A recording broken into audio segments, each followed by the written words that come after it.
ሰላም እንዴት ናችሁ? ክቡራን ተመልካቾች በየሳምንቱ ሰኞ በዚህ ሰዓት የሚቀርብላችሁ የሀዲያ ስፖርት መሰናዷችን እነሆ ጀመረ። እንዴት ነህ ታሪ? ሰላም ዘሪቱ፣ ሰላም ተመልካቾቻችን እንዴት ነሽ? እግዚአብሔር ይመስገን። እንግዲህ ወደ መሰናዷችን ከማለፋችን በፊት በዚህ ሳምንት ምን ይዘናል የሚለውን ለተመልካቾቻችን እናስተዋውቅ። ተመልካቾች በዛሬው መሰናዷችን ሁለት በዋናነት የምንመለከታቸው ጉዳዮች አሉን። ከነዚህ መካከል የኢትዮጵያ ከ17 ዓመት በታች ቡድን በሞሮኮ አስተናጋጅነት በሚካሄደው የአፍሪካ ዋንጫ ማለፉ ይታወሳል። በዚህም ጨዋታ ደግሞ እጅግ አስደናቂ ብቃቱን እያሳየን የነበረው ድንቅነህ ወልደ ዮሐንስን የሚመለከት መሰናዶ ይዘንላችኋል። ከዛ በማስከተል ደግሞ በኮከቦቹ ሳምንት መሰናዷችን ደግሞ ሮናልዲኒዮ ጎቾን የሚመለከት መሰናዶ ይዘንላችኋል። እነዚህንና ሌሎች ጉዳዮችን እያነሳን ከእናንተ ጋር ቆይታ የምናደርገው ዘሪቱ ኤልያስና ታሪኩ አበራ በጋራ በመሆን ነው። አብራችሁን ቆዩ።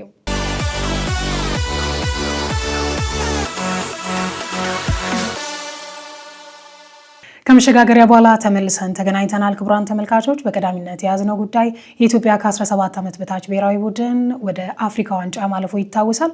እንግዲህ ብሔራዊ ቡድን ወደ አፍሪካ ዋንጫ ሲያልፍ ጥሩ አስተዋጽኦ ከነበራቸው ተጫዋቾች ከነ ቢኒያም አብርሃ ጋር ጥሩ ቆይታ የነበረው ከሀዲያ ሆሳዕና ከ17 ዓመት በታች ቡድን ውስጥ የተገኘው ድንቅነህ ወልደ ዮሐንስ አንዱ ነው።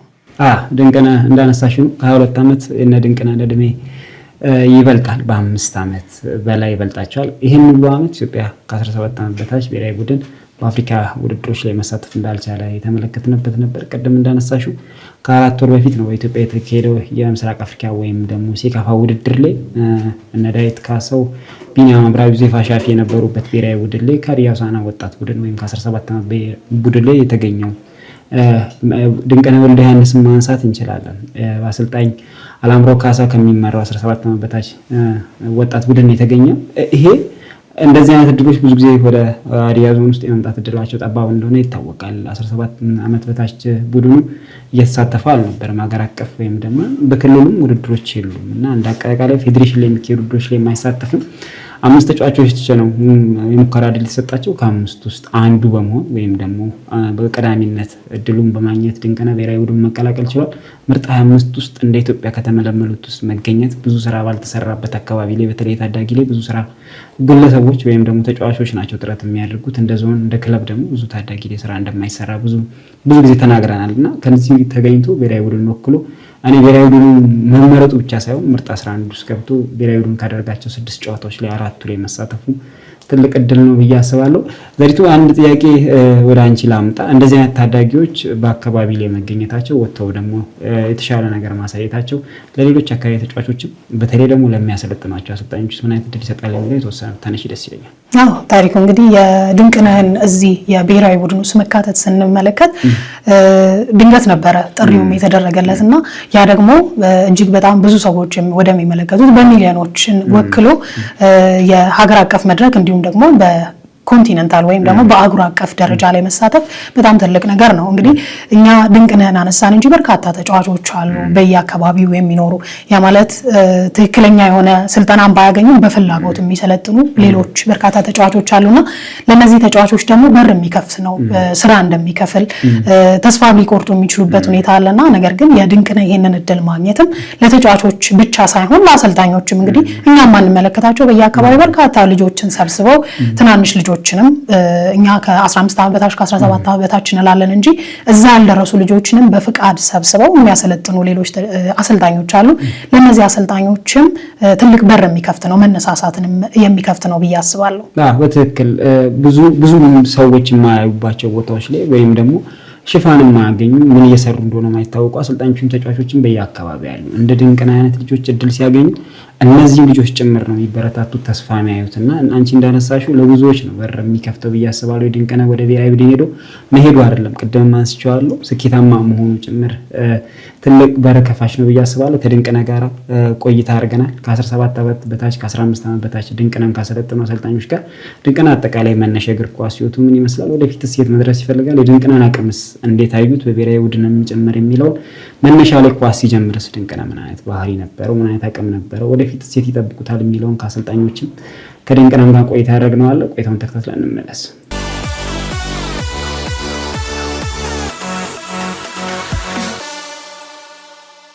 ድንቅነህ ወልደ ዮሐንስ እባላለሁ። ከቤት የአራተኛ ልጅ ነኝ። ያው የመጨረሻ ልጅ ነኝ ከቤት። ያው የመጨረሻ ልጅ መሆን ያው ደስ ይላል። 3 እህት ነው ያለኝ። ያው እኔ ወንድ ለብቻ ነኝ፣ ቤት ብቸኛ ወንድ ነኝ፣ የመጨረሻ ልጅ ነኝ። ተወልጄ ያደግኩት እዚህ ሆሳና ሲሆን ጎንቦራ ሰፈር ዋንዛ አካባቢ ነው ተወልጄ ያደግኩት። ኳስን የጀመርኩት ያው ሰፈር ላይ ነው፣ በጨርቅ ኳስ ላይ ነው ኳስን የጀመርነው እና ያው ትንሽ ህፃናት እያለን ያው ሰፈር ላይ እንጫወታለን። ትንሽ አደግ ስንል ያው በሰዓቱ ያው ከአስፋልት ምናምን እንድንሻገር አይፈቀድም ሰፈር ላይ። ያው ሰፈር ላይ ዝም ብለን እንጫወታለን አቧራ ላይ። ከዛ ያው ወደ ትንሽ አደግ ስንል ያው ወደ ጎፈር ሜዳ ነው የሄድኩት። ከዛ ጎፈር ሜዳ ላይ መጫወት ጀመርኩኝ ማለት ነው። የመጀመሪያ አሰልጣኝ ያው ሚሊዮን ገዛይ ነው ወይም ፒምፖ። ያው እሱ የጀመረ አመት ነው ኳስን እዚህ ጎፈር ሜዳ መጥቶ ማሰራት ሲጀምር። ያው ከዛ እሱ ጋር ነው የመጀመሪያ መስራት የጀመርኩት። ሚሊዮን ጋር በነበረን ሰዓት ያው አሪፍ ጊዜ ነበረን።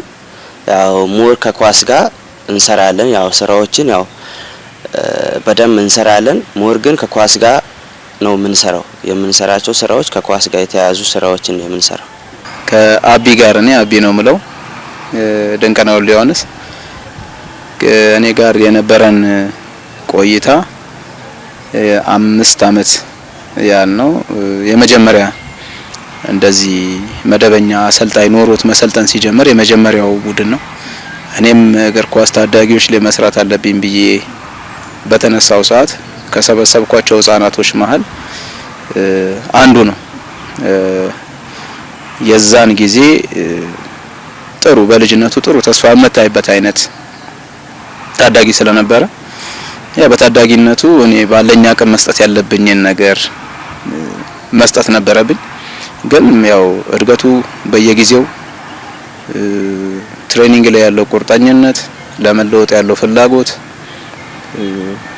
ጓደኞቹም ያው በተመሳሳይ ጥሩ ነገር ነበራቸው እና ለ5 አመት ከተወሰኑ ወራት ያህል ከኔ ጋር ቆይታ ነበረው። ሀዲያ ሆሳዕናን የተቀላቀልኩት መጀመሪያ ምልመላ ነበረው። የ3 ቀን ምልመላ ለተከታታይ 3 ቀን የሚደረግ ምልመላ ነበረው።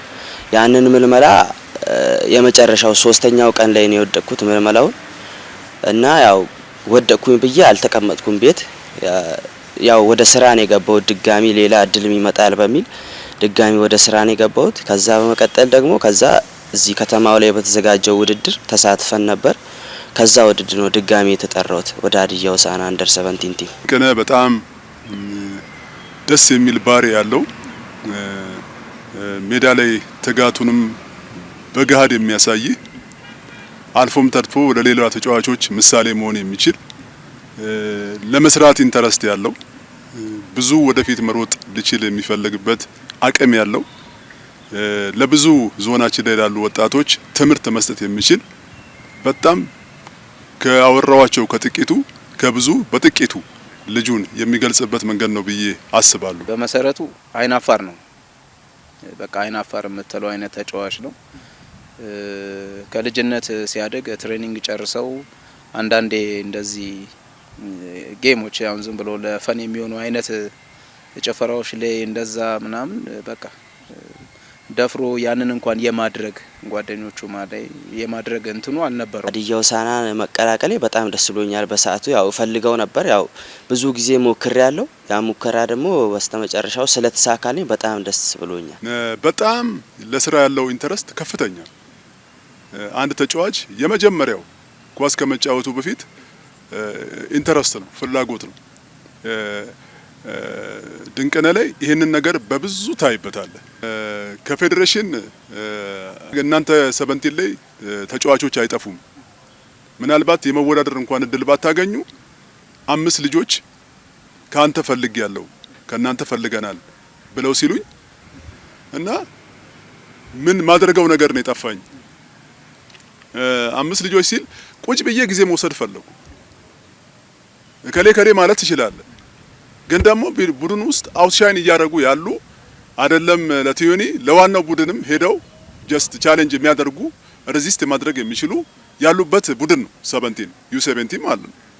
እና ዛሬ እነ ማክስ ዶማን ምታያቸው ናቸው እና 16 አመታቸው ላይ ምን እየሰሩ እንደሆነ የሚታይ ነው። ቤት ቁጭ ብዬ የተወሰነች 1 15 ደቂቃ ማሰብ ጀመርኩኝ። ከዛ 1 ድንቅነን፣ 2 ሄኖክን፣ 3 ቺቻን፣ 4 ይደሰትን፣ 5 ብሩክን አርጌ ላኳቸው ማለት ነው። 5 ልጆች እዚህ የተነገረን ያው እሁድ ቀን ላይ ነው የተነገረን። ቀኑ ያው ወደ 8 ሰዓት አካባቢ ነው የተነገረን። ያለን አማራጭ ማታ ምሽት መጓዝ ነበር። ወደ 7 ሰዓት አካባቢ ነው የወጣ ነው ከዚህ ያው ከዛ እዛ ወደ 2 ሰዓት አካባቢ ነው የደረስ ነው። ቲም ውስጥ ከነበሩ ልጆች አጠር የሚል አይነት ተክለ ሰውነት ነበረው። የምትሰጠውን ትሬኒንግ በሚገርም አይነት ተነሳሽነት፣ በሚገርም አይነት ሞራል ጓደኞቹ እሱን እያዩ በጣም ሞቲቬት የሆኑ ነበረ። በጣም ደስ የሚል ተነሳሽነት፣ የምትሰጠውን ነገር የመቀበል አቅሙ ከፍተኛ የሆነ ከአንድ ስራ ወደ ሌላኛው ስራ ትራንዚት ልታደርግ እንኳን ሪከቨሪ ፔሪድ ላይ አንተ ወደ ምን ልታሰራው እንደምትችል ወይም ስለ ቀጣዩ ስራ ስትሬች እያደረገ አንተ ነው የሚያይ እና ጌም ላይ ትሬኒንግ የምትሰራቸው አካላዊ ስራዎች ላይ ብቻ ሳይሆን ጌም ላይ ራሱ በጣም የተለየ ጨዋታ ዳኛ ፊሽካ ከነፋ በኋላ 4-4 ከሆነው ከሜዳ ውጪ ሌላ የተለየ ትኩረት የማይስበው ትኩረቱን ስራው ላይ ብቻ የሚያደርግ በጣም ታታሪ ድንቅነህ በጣም እንደ ቡድን ከልጆች ጋር እንቅስቃሴ ሲያደርግ የምወድለት አንዱ ኳሊቲው ቲም የመምራት አቅሙ በጣም ሀይ ነው። አሲስታንስ ኮች ብለው ደስ ይለኛል። የኮች ባህሪ ነው ያለው፣ የተጫዋች ሳይሆን የኮች ባህሪ ነው ያለው። ውስጥ ሆኖ ተጫዋቾችን እንዴት ማኔጅ ማድረግ እንዳለበት፣ እንዴት መምራት እንዳለበት በጣም የበሰለ ጭንቅላት ያለው ልጅ ነው። እግሩም ጭንቅላቱም ይሰራል ተጫዋች ነው። ስለዚህ ብዙ ልጆች ወደዚህ አይነት ሲስተም እንዲመጡ ነው ምሳሌ እያደረግኩ አንዳንዴም አወራለሁ ስለሱ። አንድ ይሄ ኳሊቲው ነው። ሁለተኛ ኳሊቲው ደስ የሚለኝ ያለ መሸነፍ ስለልቦናው እጅግ ከፍ ያለ ነው። በጣም ከፍ ያለ ነው። መሸነፍ የሚባልን ነገር ፈጽሞ የማይወድ፣ መበለጥ የሚባለውን ነገር ፈጽሞ የማይወድ፣ ለመብለጥ ሁሌ ትጋት የሚሰራ፣ ነገ ጠዋት ለብዙ ሀዲያ ዞን ላይ ላሉ ወጣቶች ትምህርት የሚሰጥ በጣም ገና ያላወጣው ፖቴንሻል ያለው ወጣት ነው እና እንደ አሰልጣኝ ይሄንን ስታይ ምን አለ ሁሉም እንደዚህ በሆኑ ብለህ ትመኛለህ ወይም ታስባለህ። የነበሩ ልጆች ያው ከብዙ ከየሀገሩ ነው የተሰበሰቡት ልጆች። ያው እነሱን ሳይ በእርግጥ ያው መጀመሪያም እዚህ ያለንም ይሄን እድል እጠብቅ ነበር። እድሉን ብናገኝ ብለን እናስባለን። እኛ አሁን እዚህ እድሉን ሞር ስላላገኘን እድሉን ብናገኝ ብለን የምናስበው ነገሮች አሉ። ከአምስታችን ያው እኔ ብቻ መያዜ ነውና በእርግጥ ያው እነሱንም ፈልገዋቸው ነበር። መጨረሻ ላይ እንዳወሩት ሲያወሩ ያው እነሱንም ፈልገው እንደነበርና ቦታ ሙሉ እንደነበረ ነው የነገሩን ማለት ነው። ከአምስቱ ልጆች አንዱ ድንቅነህ ሆኖ ተገኘ። እነዛ ልጆች በነጋታው ወደዚህ ላኳቸው። እሱ እዛው ካምፕ ገባ። መጫወቱ አይደለም እዛ ካምፕ በመግባቱ እኔ የተሰማኝ ስሜት ልነግር አልችልም። ፈጣሪ ለድንቅነህ ያየለት ቦታ ስላለ በፈጣሪ እርዳታ እንጂ እንደዚህ አይነት ትልቅ ቦታ ሀገርን ወክለ የዚህ አካባቢ ብራንድ ሆነ በዛ ልክ 130 ሚሊዮን ህዝብን ወክለህ መጫወት ማለት በጣም ትልቅ ነገር ነው። በጣም ትልቅ ነገር ለምን ብዙዎች እየፈለጉት በቀላሉ የማያገኙት ነገር ነው። መጀመሪያ 25 ውስጥ ስገባ በጣም ደስ ብሎኝ ነበር። ያው በጣም ደስ ይላል። በእርግጥ እንዲህ በቃል ለመናገር ከባድ ነው። ሀገርን ነው የሚወከለው እና ማንኛውም ተጫዋች እግር ኳስ ተጫዋች እስከሆነ ድረስ የትኛውም እግር ኳስ ተጫዋች ሀገሩን ወክሎ መጫወት ይፈልጋል። ስለዚህ ያ ደግሞ እኔ ያው ባለኝ በእድሜ መጠን ያንን ቦታ ደርሻለሁ። በጣም ደስ ይላል። ያው መጀመሪያ የደወልኩት ለእህቴ ነው። ያው ባይሽ ወልዲያንስ ትባላለች፣ እዛው አዲስ አበባ ነው የምትኖረው እና ለሷ ነው ቀድሜ የነገርኳት። ያው በሰዓቱ ያው በጣም ደስ ብሏታል።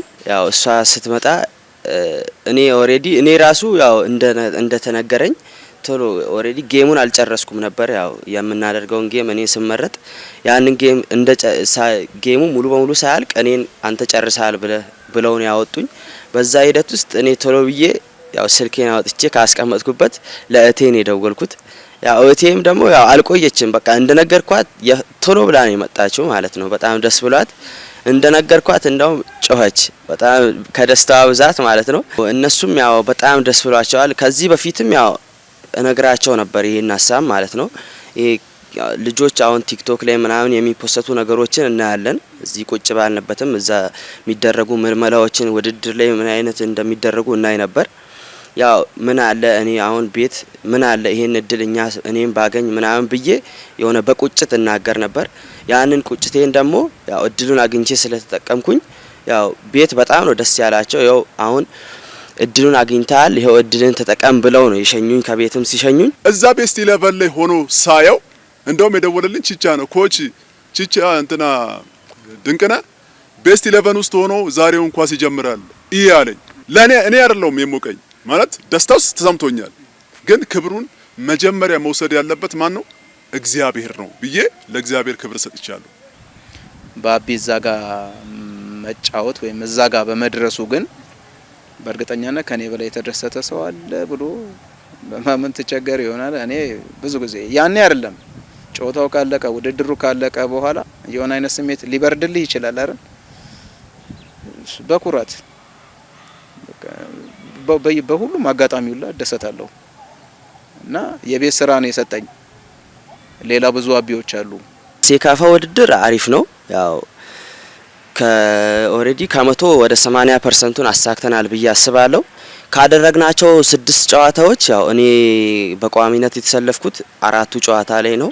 ያው 2ቱ ጨዋታ በጉዳት ምክንያት አልፎኛል እና ያው በዛ በተሰለፍኳቸው ጨዋታዎች ያው ጥሩ ነገር አድርገናል። በግልም ጥሩ ነገር አድርጌያለሁ ብዬ አስባለሁ። ያው ጥሩ ጊዜ ነበር። በጭንቅላቱ ኳስን የሚጫወት ተጫዋች ነው። በመጀመሪያ ደረጃ ጉልበት መጠቀምና ጉልበት መጠቀም የሌለበትን ቦታ ለይቶ የሚያውቅ ልጅ ነው። ለይቶ የሚያውቅ ነው። የቱጋ ጉልበት መጠቀም እንዳለበት፣ የቱጋ ደግሞ ጭንቅላት መጠቀም እንዳለበት ሜዳ እየመራ ምን ማድረግ እንዳለበት ቀድሞ የሚረዳ ተጫዋች ነው። ድንቅነን በቀጣይ ሀብሎ ምዕራፉን ጀምሯል። ሀብሎ ምዕራፉን የእድገት ጉዞውን ለውጡን ጀምሯል። ከሱ የሚጠበቀው በርትቶ ጠንክሮ መስራት ነው። ለኔ ከሀገር ውስጥ ያው ምርጡ ተጫዋች ብዬ ማስበው አቡበከር ናስር ነው። ከውጭ ሀገር ደግሞ ክርስቲያኖ ሮናልዶ። አቡበከር ናስር ያው እንደሚታወቀው ነው በጣም ኳሰኛ ነው ልጁ። ያው በጣም ለኢትዮጵያ ፕሪሚየር ሊግ ነው ያው የትኛውም ተከላካይ ለመያዝ በጣም የሚፈራው ተጫዋች ነው እና በጣም ጎበዝ ተጫዋች ነው። ክርስቲያኖ ሮናልዶም ያው በቃ ያው በስራ የሚያምን ሰው ነው። ያው ስራ በደንብ ይሰራል። ያው ዲሲፕሊን ነው እና ያው ክርስቲያኖ ሮናልዶ ምርጡ ተጫዋች ብዬ ነው ማስብ። እረፍት ሰዓቴን ያው እኔ ቤት ላይ ነው ማሳልፈው አብዛኛው ሰዓት። ያው ያው ልጆች አንዳንድ ጊዜ ከልጆች ጋር አገናኛለሁ ወጥቼ። ከዛ ውጪ ቤት ላይ ነው ማሳልፈው ከቤተሰቦቼ ጋር ነው ማሳልፈው አብዛኛውን ሰዓት እና ያው በእረፍት ሰዓቴ መዝሙርን አዳምጣለሁ። አብዛኛው ሰዓት መዝሙርን በማዳመጥ አሳልፋለሁ ማለት ነው። ሚሊዮን ከመምጣቱ በፊት ያው ቴኳንዶ ነበር ምሰራው። ከዛ ሚሊዮን ሲመጣ ደግሞ ኦሬዲ ቴኳንዶን አቁሜ ሙሉ በሙሉ ወደ ኳስ መጣው ማለት ነው። ይሄንን ኳሊቲውን ይዞ ይሄንን እንቅስቃሴውን ይዞ መጨመር ያለባቸውን ነገሮች እንደ ኮች አድቫይስ እያደረግን የሚሄድ ከሆነ ኳሱ የሚፈልገው ጭንቅላት በሚያስፈልግበት ቦታ ጭንቅላት፣ ጉልበት በሚያስፈልግበት ቦታ ቴክኒካሊ የሚጠቀምበትን አካሄድ ልጁ ይዞ እያደገ ከሄደ ድንቅነን በዚህ ደረጃ አልጠብቀውም። ከፍ ባለ መድረክ ላይ የምናየበት ጊዜ ሩቅ አይደለም ብዬ አምናለሁ። ባለፈው ሴካፋ ላይ አንደር 17 ኢትዮጵያን ወክሎ ሲጫወት ከነበረበት ፐርፎርማንስ በእርግጠኛነት መልካም የዝግጅት ጊዜም ስለነበረው ምንም አይነት ጉዳት ስላልነበረበት ምናልባት ሞሮኮ ላይ ጥሩ ነገር እንጠብቃለን። ውድድሩ ደርሷል። ያው ወደ ሞሮኮ የምንሄድበት ሰዓት እየደረሰ ነው። እዛ ውድድር ላይ ያው እንደ ሀገር ለዋንጫ ነው የምንጫወተው። በርግጥ ዋንጫ ለመብላት ነው የምንጫወተው እና ደግሞ ወደ ዓለም ዋንጫ ለማለፍ ነው የምንጫወተው። ያው ውድድሩን በምናደርግበት ሰዓት ያው ብዙ መልማዮች ይኖራሉ። ያው ስካውት የሚያደርጉ ብዙ ሰዎች ይኖራሉ። ከአውሮፓም ያው ከተላላቅ ሀገራት ይመጣሉ። በዛ ስካውት በሚደረግበት ሰዓት ላይ ራሴን ብቁ አድርጌ በደም ጠንክሬ ስካውቱን እጠቀማለሁ ብዬ አስባለሁ። በመጀመሪያ ደረጃ ድንቅነህ እዚህ ጋር እንዲገኝ ያስቻለው ምን ተመቻችቶለት ነው የሚለውን ነገር ማየት ይችላል። ምንም አይነት የተመቻቸ ሁኔታ በሌለበት ነው ድንቅነህ ኢቨን ናሽናል ቲም ሲጫወት ከሀዲያ ሆሳዕና የተገኘ ሲባል ሊሆን ይችላል። እዚህ አካባቢ ያሉ ሰዎች ሀዲያ ሆሳዕና አንደር 17 ላይ የሚጫወት ልጅ መሆኑን ድንቅነህ ማን ነው የት ነው የሚሰራው ምንድነው ምንም አይነት ግንዛቤ አልነበረውም። ከስኬቶች በኋላስ ድንቅነህ ይሄን ማህበረሰብ የሀዲያን ህዝብ የሚወክል ታዳጊ መሆኑን መመስከር። የኔ ጥያቄ ልጆችን ሰክሲድ ካደረጉ በኋላም ስኬት ላይ ከደረሱ በኋላ ከማወቅ ይልቅ ለስኬት እንዲበቁ መጀመሪያ አውቆ ማሰራቱ ቀዳሚ ነው ብዬ አምናለሁ። እንደ ድንቅነህ ያሉ ተጫዋቾች በጣም ዞናችን ላይ ያሉ እድሉን ያላገኙ እድሉ ቢሰጣቸው ግን አውትሻይን የሚያደርግ የሚችሉ ባይምሮም በአካልም ራሳቸውን በጣም ቢውልድ ያደርጉ እንደ አሰልጣኝ ደግሞ እኔም ሜዳ ላይ እዚህ ቦታ ላይ ይደርሳሉ ብዬ ጓጉቼ የመጠብቃቸው ልጆች እንዳሉ በእርግጠኝነት መናገር ፈልጋለሁ። ድንቅነህ ያሉ ተጫዋቾች እጅግ ብዙ አሉ። በየወረዳው በከተማችን ብዙ ተጫዋቾች አሉ። እነዚህ ተጫዋቾች እንዴት ነው ወደዚህ መድረክ ላይ የሚወጡት ተብሎም ደግሞ ጥያቄ ቢያስነሳ የጋራ የሆነ ስራ ሰርተን ልጆቹ መድረክ ላይ ወጥተው የሚጫወቱበትን ኦፖርቹኒቲ መፍጠር ነው። ያንን ነገር የማያገኙ ከሆነ እንደ ድንቅነህ ያሉ ተጫዋቾች ተደብቀው ነው ቤት የሚቀሩት፣ ይጠፋሉ ነው። እዚህ አካባቢ ያው ምንም ጥያቄ የለውም፣ አቅም አለ። በደም ከኔ የተሻሉ ልጆች አሉ፣ ይህን እድል ያላገኙ ማለት ነው። ያው እድሉን ስናገኝ ያው እንደዚህ ነው። አሁን እኔ ምሳሌ ልሆን እችላለሁ። እድሉን ባገኘው ሰዓት እድሉን ተጠቅሜያለሁ።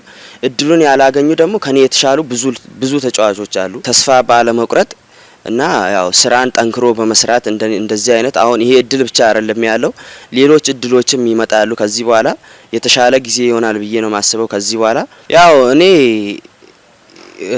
አውሮፓ ሀገር ላይ ወደ አውሮፓ ወጥቼ መጫወት እፈልጋለሁ። ያው እንግሊዝ ፕሪሚየር ሊግ ላይ ለማንቸስተር ሲቲ መጫወት እፈልጋለሁ ወደፊት እግዚአብሔር ከፈቀደ። መጀመሪያ ያው እዚህ እግዚአብሔርን አመሰግናለሁ። እዚህ ደረጃ እንድረስ የረዳኝ እግዚአብሔር ነው። እግዚአብሔርን አመሰግናለሁ በመጀመሪያ ደረጃ። በመቀጠል ደግሞ ቤተሰቦቼን በጣም ማመስገን እፈልጋለሁ። በሚያስፈልገኝ ነገር ሁሉ ከጎኔ ስላሉ በጣም አመሰግናለሁ። በመቀጠል ደግሞ ያው አሰልጣኞቼን በጣም ማመስገን እፈልጋለሁ። ያው ዝናብ አቧራ ሳይሉ ፀሐይ ሳይሉ ከኛ ጋር አብረው እኛ አቧራ ስንጠጣ እነሱም እየጠጡ እኛ ጭቃ ላይ ስንንከባለል እነሱም እየተንከባለሉ ከጎናችን ሳይለዩ እያበረታቱን የነበሩ አሰልጣኞቼን ሚሊዮን ገዛኝንና አላምሮ ካሳን በጣም ማመስገን እፈልጋለሁ። በመቀጠል ደግሞ ያው ከጎኔ የነበራችሁ ሰዎች ከልብ ማመስገን እፈልጋለሁ። ተመልካቾቻችን ከድንቅነህ ወልደ ዮሐንስና ከ15 ከ17 ዓመት በታች ቡድን ውስጥ አሰልጣኝ ከነበሩት አሰልጣኞች ጋር ቆይታ አድርገን ተመልሰናል። ድንቅነህ ህልሙ ትልቅ እንደሆነ ነግሮናል። ብሔራዊ ቡድኑ ከ40 ቀናት በኋላ ይመስለኛል ምናልባት የፕሮግራም ለውጥ ካልተደረገ የአፍሪካ ዋንጫ በሞሮኮ ይዘጋጃል። ሞሮኮ ምናልባት ይሄንን ውድድር ታዘጋጃለች አታዘጋጅም በትልቅ ጥያቄ ምልክት ውስጥ የተቀመጠ ጉዳይ ቢሆንም አጠቃላይ ግን በአፍሪካ ዋንጫ ከ17 ዓመት በታች ብሔራዊ ቡድን ላይ ተካቶ ወደ ሞሮኮ እንደሚያመራ የሰማነው መረጃ አለ።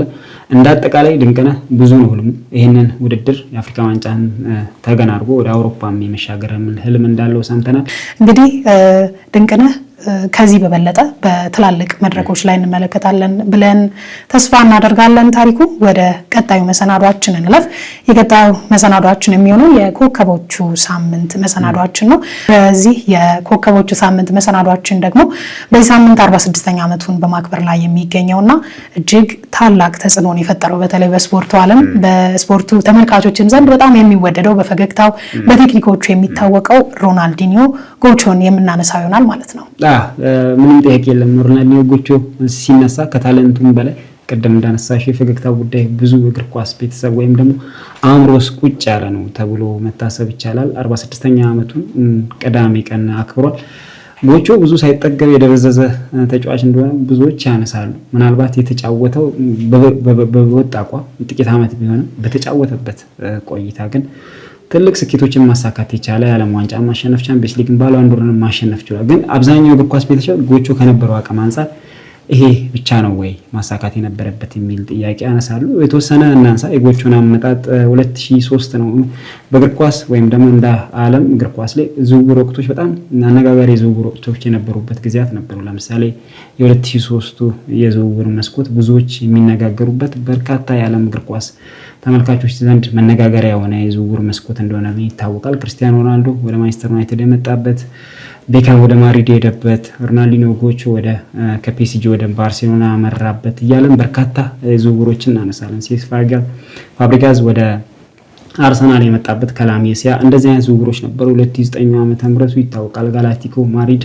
ክርስቲያኖ ሮናልዶንም ካካንም ያስፈረመበት አመት እንደዚህ እያልን ብዙ እንጠራቸዋለን። 2003 ላይ ካካ ከሳፖሎ ወደ ኤሲ ሚላን የመጣበትም አመት ነበርና ሮናልዲኖ ጎቾ የእግር ኳስ ኮከብነትን ከፍ ያደረገበት 2003 ወደ ባርሴሎና ያመራበት ዝውውር ነበር። ከዛ በኋላ ጎቾ ትልቅ ስኬቶችን አሳክቷል። ግን እንደ እግር ኳስ ተጫዋች ጎቾ ከዚህ በላይ ስኬቶች ሊኖሩት ይገባል የሚሉ በርካታ እግር ኳስ ተመልካቾች ነበሩ። ያንን ሁሉ አልፎ ግን ጎቾ በእግር ኳስ ተጫዋችነት ዘመኑ በርካቶችን ያዝናና ሁሉንም ነገር ማድረግ የሚችል የሱ ብቻ ጎሎች ተብሎ የሚታሰቡ አሉ። ጎቾ ብቻ የሚያስቆጠር የሚችላቸው ጎሎች አሉ። ለምሳሌ ቼልሲ ላይ ያስቆጠረው ሁሉንም ተከላካዮችን ፒተር ቼክንም አደንዝዞ ያስቆጠረው ድንቅ ጎል ይሄ ተጠቃሽ ነውና ጎቾ 46ኛ ዓመቱ ምክንያት በማድረግ ዶክመንተሪ አዘጋጅተናል። ምናልባት ዶክመንተሪው ተከታትለን ስንመለስ ደግሞ የተወሰነ ሀሳቦች እናነሳለን። ሮናልዲኖ ጎቾ የብራዚል ኮከብ 46 ዓመቱ ሞልቶታል። ይህ ምክንያት በማድረግ እግር ኳስ ጅማሮ አጠቃላይ ደግሞ ኢትዮጵያ መጥቶ 2018 እንደ አውሮፓውያን አቆጣጠር በኢትዮጵያ 2010 ማለት ነው የአዲስ አበባ የመጣውን ቆይታና ስለ እግር ኳስ ህይወቱ ስላሳካው ነገር ሁለት ገጽ እንዳለው ይታወቃል። የእግር ኳስ ህይወቱ አንድ በደስታ ሌላው ደግሞ በፓርቲ ህይወቱ የተሸፈነ እንደነበር ይታወቃልና ይህን ተከታትለን እንመለስ።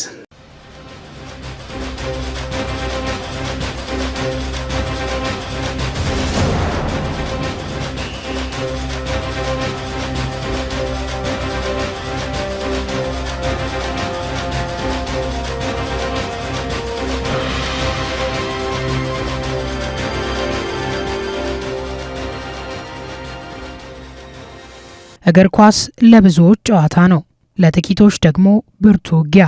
ለሱ ግን እግር ኳስ ንጹህ ደስታ ነበረች።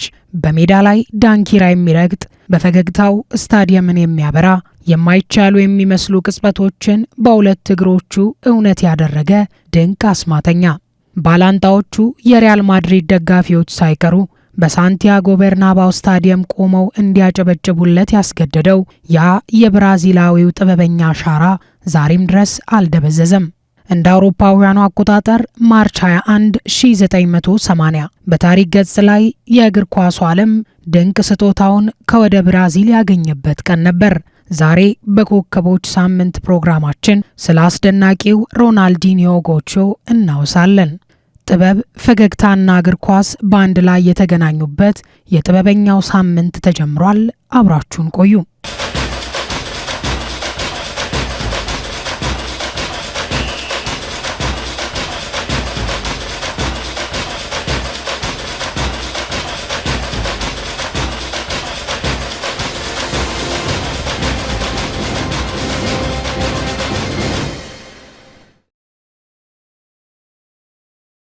የሮናልዲኒዮ ህይወት የጀመረው በብራዚል ፖርቶ አሌግሬ ከተማ ውስጥ በሚገኝ ቪላኖቫ የተባለ የደሃ መንደር ውስጥ ነው።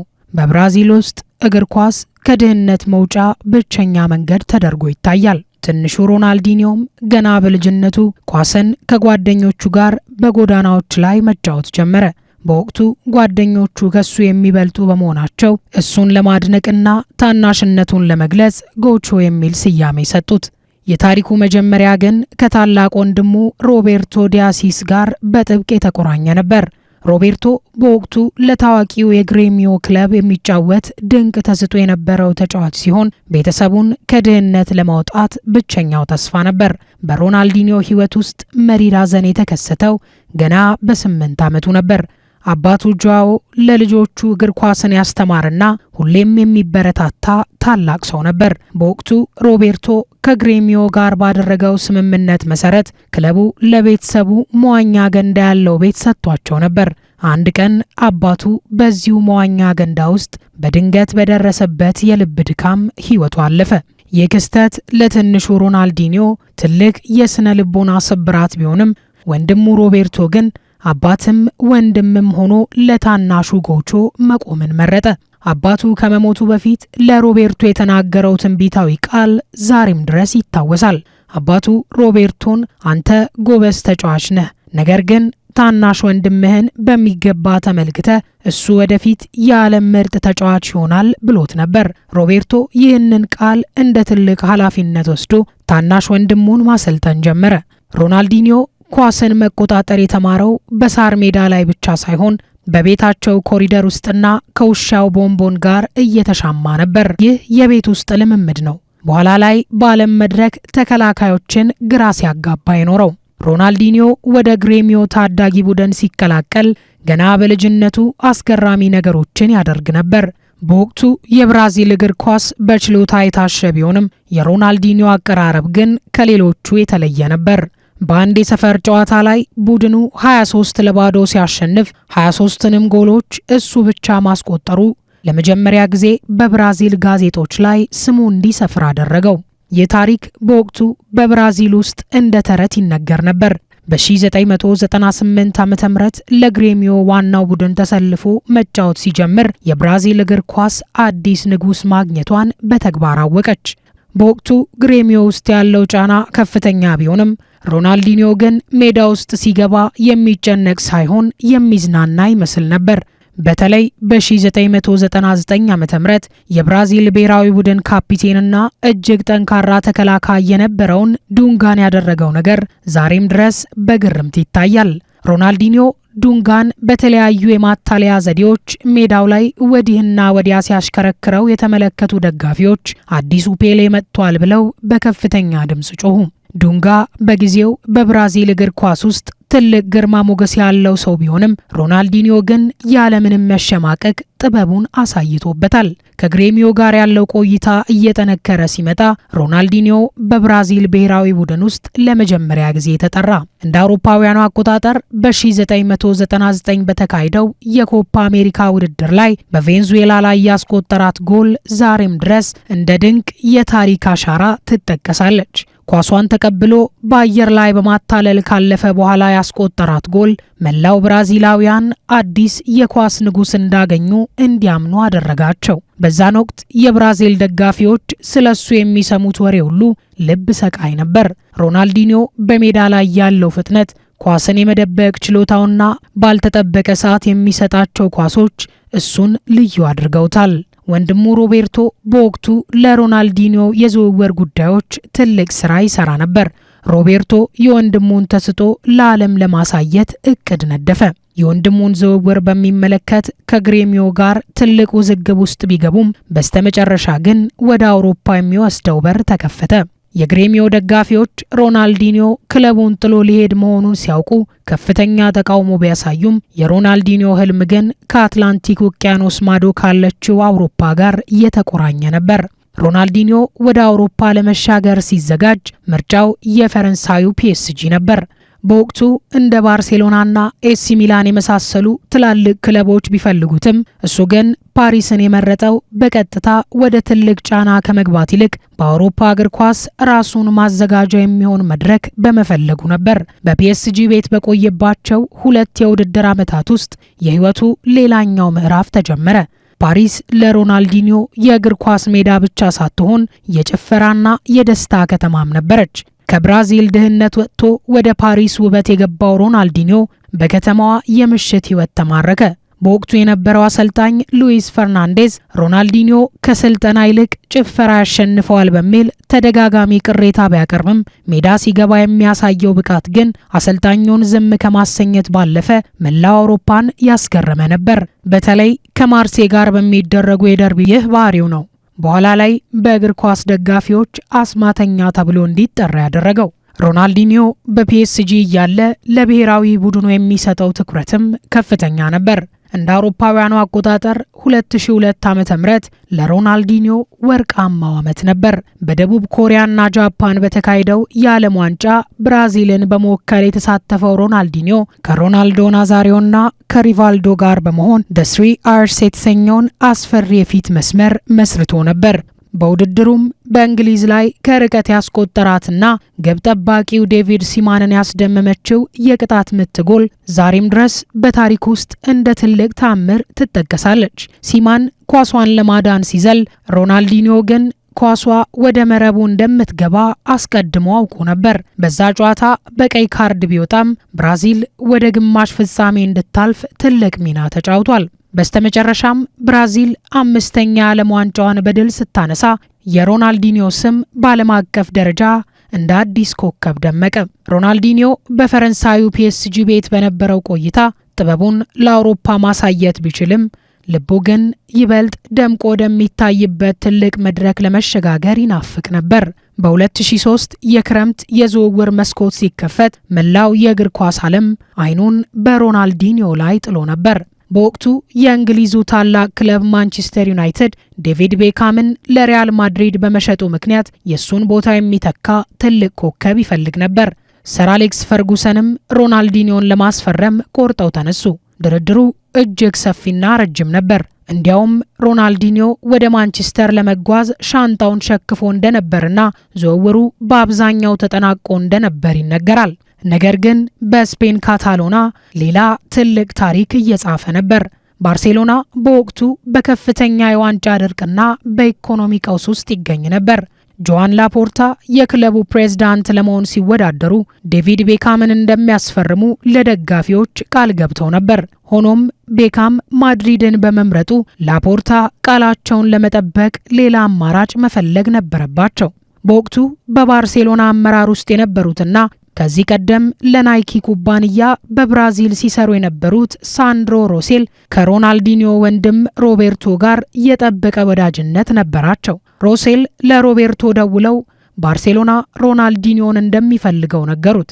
ሮናልዲኒዮም በባርሴሎና ፕሮጀክት ተስቦ ማንቸስተር ዩናይትድን በመተው ወደ ካምፕኑ ለመጓዝ ወሰነ። jogador brasileiro. Ele era a cereja do bolo daquele projeto. O time catalão estava 5 anos sem conquistar um título e estava se tornando um time mediano, como Valência e Real Betis. Mas todos sabiam que o R10 poderia recuperar a hegemonia do time e trazer de volta os tempos de glória para a Catalunha. ሰር አሌክስ ፈርጉሰን በዚህ ክስተት እጅግ ተበሳጭተው እንደነበርና ለዓመታት ሮናልዲኒዮን ባለማስፈረማቸው ይቆጩ እንደነበር በታሪካቸው ጽፈዋል። የሚገርመው ግን ሪያል ማድሪድም ሮናልዲኒዮን የማስፈረም እድል ነበረው። ነገር ግን በወቅቱ የማድሪድ አመራሮች የነበራቸው አስተሳሰብ ከእግር ኳስ ይልቅ ለንግድና ለገጽታ ግንባታ ያደላ ነበር። ፕሬዝዳንቱ ፍሎሬንቲኖ ፔሬዝ ሮናልዲኒዮ መልከ መልካም አይደለም በሚል ሰበብ ውድቅ አደረጉት። እሱ ከቤካም ጋር ሲነጻጸር ለማስታወቂያና ለንግድ ስራዎች አይሆንም የሚል ምክንያት አቀረቡ። ይህ ውሳኔ በሪያል ማድሪድ ታሪክ ውስጥ ትልቁ ስህተት ሆኖ ተመዝግቧል። ሮናልዲኒዮ ወደ ባርሴሎና ሲመጣ ክለቡ በጭንቀት ውስጥ ነበር። በመጀመሪያ ጨዋታው ከሲቪያ ጋር በነበረው ፍልሚያ እኩለ ሌሊት ላይ ያስቆጠራት አስገራሚ ጎል የባርሴሎና አዲስ ዘመን መጀመሩን አበሰረች።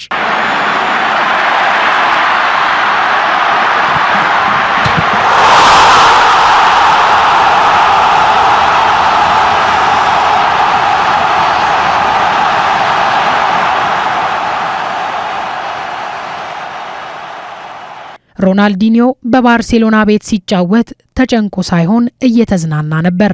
ኳስን በጀርባው መቆጣጠር፣ ባልተጠበቀ ሁኔታ በክርኑ ማቀበልና ተከላካዮችን በሳቅና በፈገግታ ማታለል ጀመረ።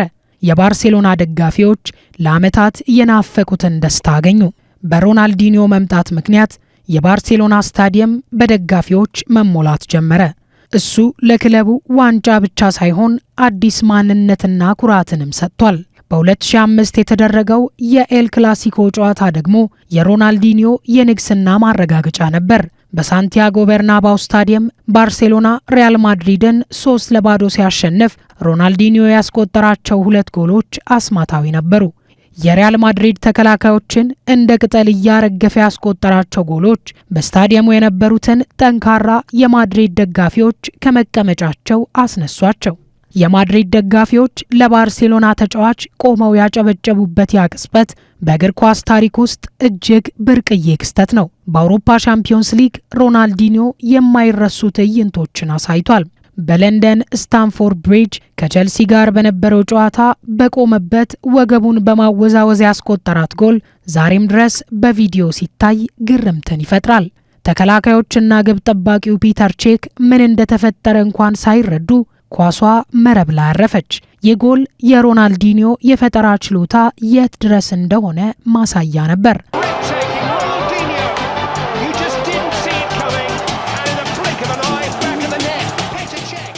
በወቅቱ ሮናልዲኒዮ ሜዳ ላይ ያሳየው ድንቅ ብቃት ለታላላቅ የግል ሽልማቶች መንገድ ከፈተለት። በዓለም እግር ኳስ ውስጥ የዓለም ንጉሥ ተብሎ የሚጠራውን የክብር ስም ለማግኘትም ብዙ ጊዜ አልፈጀበትም። በተለይም በ2005 የውድድር ዘመን ያሳየው እጅግ አስደናቂ ብቃት በዓለም እግር ኳስ ዘርፍ ታላቅ ክብር አስገኘለት። በፈረንሳይ የሚታተመው ፍራንስ ፉትቦል መጽሔት የሚሰጠውን በዓለም እግር ኳስ ውስጥ እጅግ የተከበረውን የባላንዶር ሽልማት በ2005 አሸንፎ በክብር ተቀበለ። ይህ ሽልማት እርሱ በሜዳ ላይ ያሳየው የተለየ ብቃት፣ ውጤታማነትና የእግር ኳስ ጥበብ እውነተኛ ማረጋገጫ ነበር። ከዚህ በተጨማሪም በፊፋ የዓመቱ ምርጥ ተጫዋች ተብሎ በ2004 እና በ2005 ለሁለት ተከታታይ ዓመታት መመረጡ የንግስናው ሌላኛው ማረጋገጫ ነበር። የባላንዶር ሽልማትን በእጁ ይዞ በካምፕ ኑ ስታዲየም ለባርሴሎና ደጋፊዎች ሲያሳይ የነበረው ምስል እስከ ዛሬም ድረስ በክለቡ ታሪክ ውስጥ የማይረሳ አሻራ ሆኖ ቀርቷል። ሮናልዲኒዮ ያንን ሽልማት ሲያሸንፍ ባሳካው ስኬት ብቻ አልነበረም። እግር ኳስን ወደ ጥበብ ደረጃ አውጥቶ በሚሊዮኖች ለሚቆጠሩ ሰዎች ደስታና መዝናኛ በማድረጉም ጭምር እንጂ።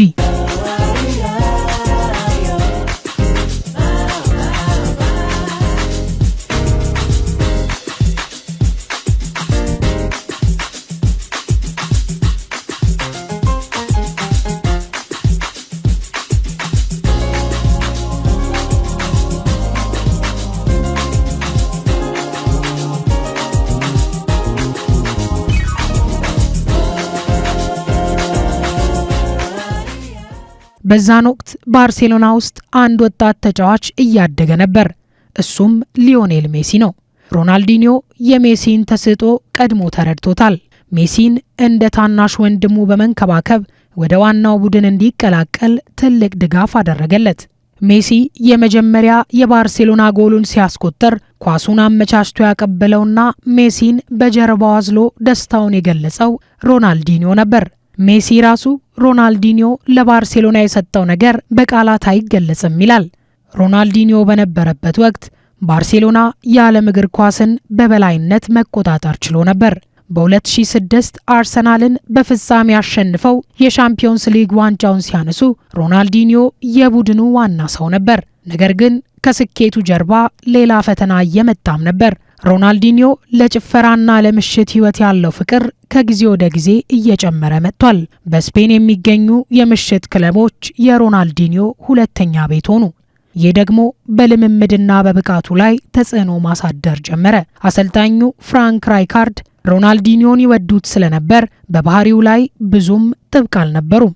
ነገር ግን ባርሴሎና በብቃቱ እየወረደ መጣ። በ2008 ፔፕ ጋርዲዮላ የባርሴሎና አሰልጣኝ ሆኖ ሲሾም የመጀመሪያ ውሳኔው ሮናልዲኒዮን ከቡድኑ ማሰናበት ነበር። ጋርዲዮላ የሮናልዲኒዮ የሥነ ምግባር ጉድለት በወጣቱ ሊዮኔል ሜሲ ላይ መጥፎ ተጽዕኖ ይፈጥራል ብሎም ሰጋ።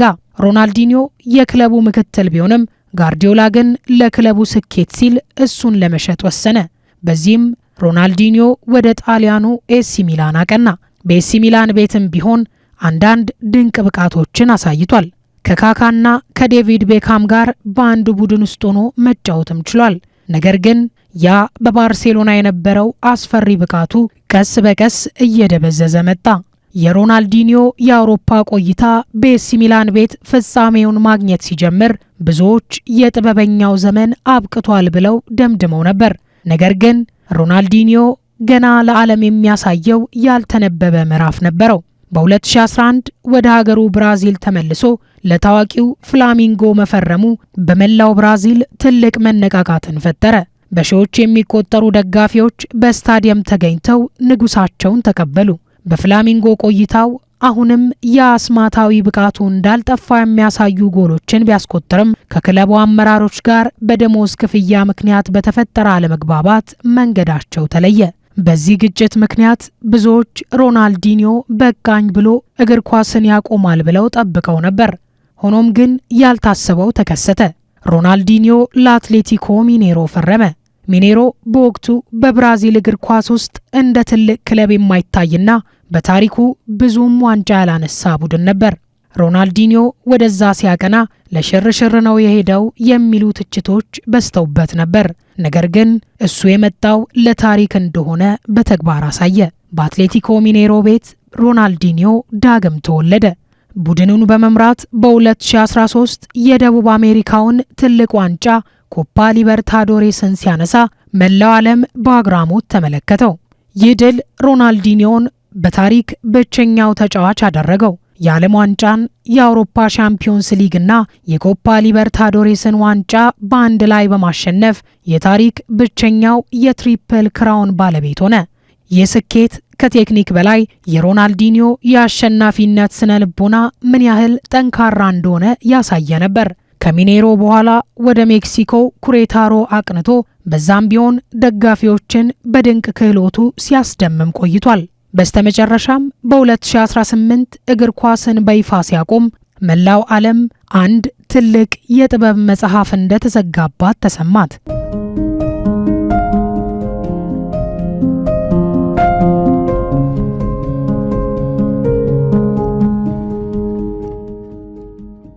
ሮናልዲኒዮ ከሜዳው ውጭ ያለው ህይወቱ እንደ ሜዳው አልጋ ባልጋ አልሆነለትም። እግር ኳስን ካቆመ በኋላ የገጠሙት ፈተናዎች ከሜዳው አስቸጋሪ ተከላካዮች ይልቅ ጠንካራ ሆኑበት። በተለይም በ2020 በመላው ዓለም መነጋገሪያ የሆነው የፓራጓይ እስር ቤት ታሪክ ተከሰተ። ሮናልዲኒዮና ወንድሙ ሮቤርቶ በሐሰተኛ የፓራጓይ ፓስፖርት ተገኝተው መታሰራቸው እጅግ አሳዛኝና ግራ የሚያጋባ ክስተት ነበር። ያ በቤርናባውና በካምፕኑ በክብር ይጨበጨብለት የነበረው ኮከብ በፓራጓይ ጥብቅ እስር ቤት ውስጥ ለብቻው ተቀመጠ። ሆኖም ሮናልዲኒዮ በዛም ቢሆን ፈገግታውን አላጣም። እስረኞቹ የዓለምን ቁጥር 1 ኮከብ በመካከላቸው ሲያገኙ በደስታ ፈነጠዙ። በእስር ቤት ውስጥ በተዘጋጀ የእግር ኳስ ውድድር ላይ እንዲሳተፍ ተጠየቀ። ሮናልዲኒዮም ጥያቄያቸውን ተቀብሎ ወደ ሜዳ ገባ። በውድድሩ ላይ ብቻውን 5 ጎሎችን አስቆጥሮና 6 ጎሎችን አመቻችቶ በማቀበል ቡድኑን አሸናፊ ያደረገ። ሽልማቱም ዋንጫ ሳይሆን 16 ኪሎ የሚመዝን የታረደ አሳማ ነበር። ይህ ታሪክ ሮናልዲኒዮ በማንኛውም አስቸጋሪ ሁኔታ ውስጥ ቢሆን ደስታን መፍጠር እንደሚችልና እግር ኳስ ሁሌም ከእርሱ ጋር እንዳለች ያረጋገጠበት ነበር። ከእስር ቤት ተፈቶ ወደ ብራዚል ሲመለስ በሕይወቱ ሌላ ትልቅ ስብራት ደረሰበት። ሁሌም በሕይወቱ ትልቅ ቦታ የሚሰጣቸው እናቱ ዶና ሚጌሊና ሕይወታቸው አለፈ። ሮናልዲኒዮ ለእናቱ የነበረው ፍቅር ለየት ያለ ነበር። በባርሴሎና ዘመኑም ሆነ በብራዚል ቆይታው እናቱን ሳይጠቅስ ጨዋታን አያጠናቅቅም ነበር። የእሳቸው ሞት ለሮናልዲኒዮ ትልቅ የብቸኝነት ስሜት ፈጥሮበታል። ሆኖም ግን የደጋፊዎቹ ፍቅርና በዓለም ዙሪያ ያለው አክብሮት ለዛ ትልቅ ሐዘን መጽናኛ ሆነውታል።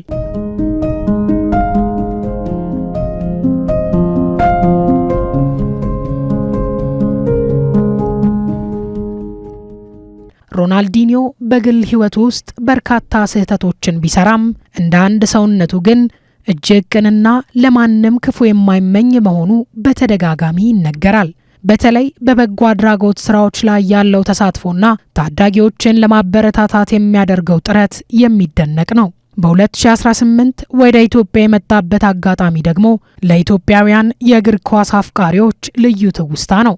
ሮናልዲኒዮ አዲስ አበባ ሲገባ የተቀበለው የደጋፊ ብዛት ከፍተኛ ነበር። በወቅቱ አዲስ አበባ ስታዲየም ላይ ተገኝቶ ከታዳጊዎች ጋር ኳስ ሲጫወትና የኢትዮጵያን ብሔራዊ ማሊያ ለብሶ የታየበት ምስል በታሪክ መዝገብ ውስጥ ሰፍሯል። ሮናልዲኒዮ ስለ ኢትዮጵያ ሲናገር ይህ ሁሉ ፍቅር ይገባኛል ብዬ አላስብም ነበር።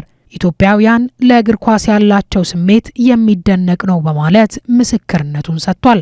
በአዲስ አበባ ስታዲየም ላይ ከኢትዮጵያ ቡናና ከኢትዮጵያ ብሔራዊ ቡድን ተጫዋቾች ከነበሩት ከነ አቡበከር ናስርና ሚኪያስ መኮንን ጋር ሲጫወት የታየው ያ ትሁት ባህሪው እሱ ምን ያህል ከዝና በላይ ለሰው ልጆች ቅርብ መሆኑን አሳይቷል። ሮናልዲኒዮ ጎቾ የእግር ኳስ ሕይወቱን ሲያጠቃልል ለእግር ኳሱ ቤተሰብ ትቶት ያለፈው ነገር ከዋንጫዎች በላይ ነው። እሱ እግር ኳስን ወደ ጨዋታነት ሳይሆን ወደ ጥበብ የቀየረ ሰው ነው። ዛሬ የምናያቸው እንደ ኔይማር ያሉ ብራዚላውያን ኮከቦች የሱን ፈር የተከተሉ ናቸው። ሊዮኔል ሜሲም ሮናልዲኒዮ ለባርሴሎና የሰጠው አዲስ ሕይወት ዛሬ ለደረሰበት ስኬት መሰረት መሆኑን ደጋግሞ ይናገራል። ሮናልዲኒዮ በሜዳ ላይ ሲሆን ተቃዋሚ ደጋፊዎች እንኳን መቆጣት አይችሉም። ምክንያቱም ጥበቡን የሚገልጽበት መንገድ የሁሉንም ልብ የሚያሸብር ነው። ያ ከጥርስና ከንፈሩ ላይ የማይጠፋው ፈገግታው እግር ኳስ በመሰረቱ ደስታ መሆኑን ያስታውሰናል። እሱ ሲጫወት ኳሷ ከእግሩ ጋር የምታደርገው ንግግር፣ በአየር ላይ የሚሰራቸው ታምራትና ተከላካዮችን ግራ የሚያጋቡበት መንገዶች ሁሉ እንደ አንድ የጥበብ ሥራ የሚታዩ ናቸው። በዘመናዊ እግር ኳስ ውስጥ አብዛኞቹ ተጫዋቾች በታክቲክና በውጤት ተጠምደው ደስታውን ሲረሱት፣ ሮናልዲኒዮ ግን ውጤትንም ደስታንም በአንድ ላይ አቀናጅቶ ያሳየን ኮከብ ነበር። የሮናልዲኒዮ ታሪክ ከቪላኖቫ ድህነት ተነስቶ ዓለምን እስከ መግዛት የደረሰ የትጋትና የተሰጥኦ ጉዞ ነው። በጉዞ ውስጥ ስኬቶችም ውድቀቶችም ነበሩ። ነገር ግን ሮናልዲኒዮ ሁሌም ሮናልዲኒዮ ነው። እሱ በገንዘብ የማይገዛውን የቢሊዮኖች ፍቅር ማግኘት የቻለ እድለኛ ነው። ዛሬ በየመንደሩ ኳስ የሚጫወቱ ታዳጊዎች ሁሉ የእሱን እንቅስቃሴ ለመድገም ይሞክራሉ። ኳስን በትከሻቸው ሲያረጋጉ ሮናልዲኒዮን ያስባሉ። እሱ በእግር ኳስ ታሪክ ውስጥ እንደ አንድ ክስተት የሚታወስ እንጂ እንደ አንድ ተጫዋች ብቻ የሚቆጠር አይደለም። እግር ኳስ በኖረበት ዘመን ሁሉ የሮናልዲኒዮ ስም ሳይነሳ አይቀርም። ሮናልዲኒዮ ጎቾ ለእግር ኳስ ዓለም የሰጠው ትልቁ ስጦታ ፈገግታው ነው። በጭንቀትና በውጥረት በተሞላው ስፖርት ውስጥ ደስታንና ጥበብን አስቀድሞ በመጫወት ዓለምን ያስደመመ ኮከብ ነው። ከማንቸስተር ዩናይትድ ድርድር እስከ ሪያል ማድሪድ ውድቅ ማድረግ፣ ከባርሴሎና ወርቃማ ዘመን እስከ ፓራጓይ እስር ቤት፣ ከብራዚል ሰፈር እስከ አዲስ አበባ ስታዲየም የዘለቀው ጉዞ በታሪክ ውስጥ በወርቅ ቀለም ተጽፎ ይኖራል። ሮናልዲኒዮ ኳስ ተጫዋች ብቻ ሳይሆን የዘመናችን ትልቁ የእግር ኳስ አስማተኛ ነው። ጥበብ፣ ፍቅርና ፈገግታ እስካሉ ድረስ የሮናልዲኒዮ ስም በደጋፊዎች ልብ ውስጥ ሕያው ሆኖ ይኖራል። እግር ኳስ ለሮናልዲኒዮ ስጦታው ነበረች። ሮናልዲኒዮ ደግሞ ለዓለም እግር ኳስ ትልቁ ስጦታ ሆነ።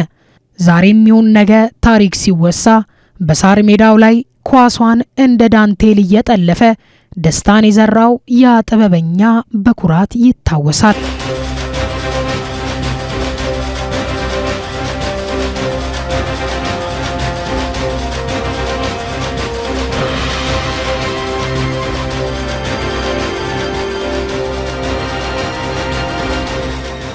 ተመልካቾች እንግዲህ ካለን ሰዓት አንጻር ለዛሬ ያዝናቸው መሰናዶዎች ይመስሉ ነበረ። ስለ ድንቅነህ ወልደ ዮሐንስ እንዲሁም ደግሞ ስለ ሮናልዲኒዮ ጎቾ አንስተን ወደ እናንተ ያደረስነው መሰናዶዎች ይመስሉ ነበር። ፕሮግራሙ በመምራት አብረናችሁ የቆየነው ዘሪቱ ኤልያስና ታሪኩ አበራ በጋራ በመሆን ነው። ከሌሎች የሀዲያ ቴሌቪዥን መሰናዶዎች ጋር መልካም ጊዜ